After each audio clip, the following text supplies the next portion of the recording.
quotidien, on va vouloir mettre en œuvre des choses concrètes. Donc cette phase de l'information était l'outil parfait pour venir les chercher et les forcer à s'informer, à comprendre les rouages de l'information.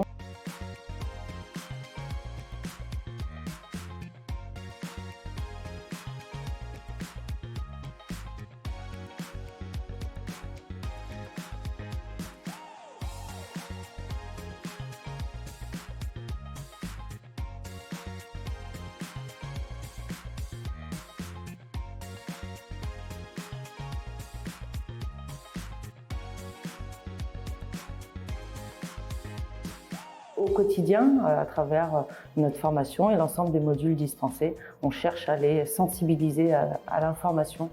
Dans ce monde où on a une surabondance d'informations, il est essentiel de les sensibiliser. Il est important de s'informer dans notre société parce que ça nous permet d'avoir plus de culture, d'avoir plus d'informations sur ce qui se passe. Et dans le monde du sport, c'est important parce qu'il y a toujours de l'information. Je pense que c'est vraiment quelque chose de très important, c'est un peu un devoir de citoyen. On a un peu une nouvelle génération qui a beaucoup plus accès par rapport aux anciennes générations à l'information, que ce soit en continu, sur les réseaux sociaux ou autres.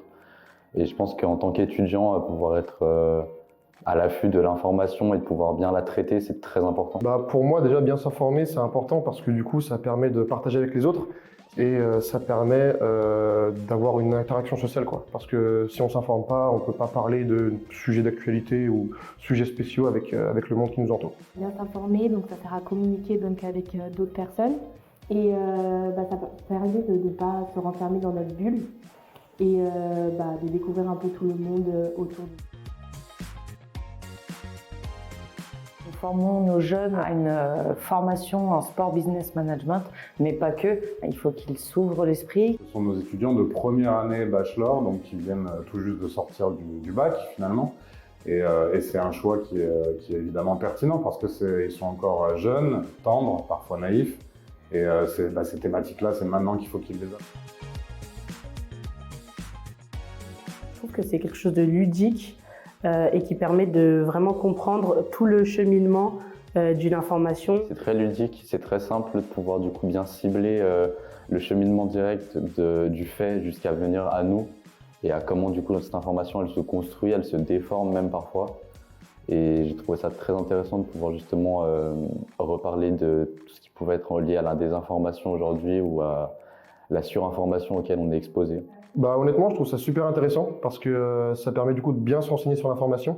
On a tendance à du coup avoir beaucoup d'informations et pas vraiment se renseigner sur comment on la consomme. Donc ça nous a permis de plus réfléchir, on va dire, sur l'information. Je trouve le format très adapté.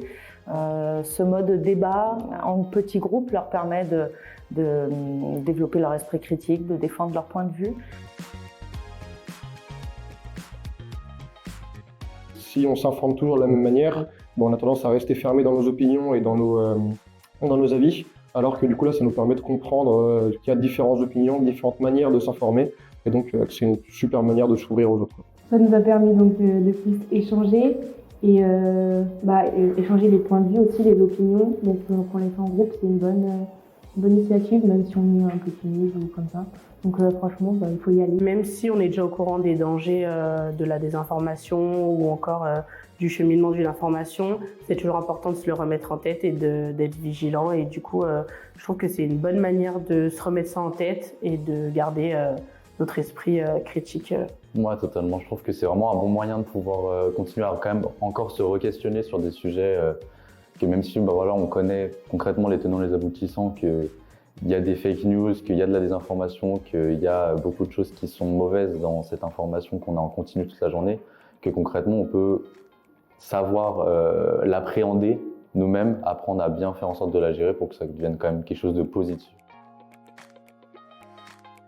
Nous, toutes les initiatives qui vont aller dans ce sens-là, on sera ouvert pour les explorer dans l'intérêt, encore une fois, des étudiants, comme tout ce qu'on fait à l'école finalement.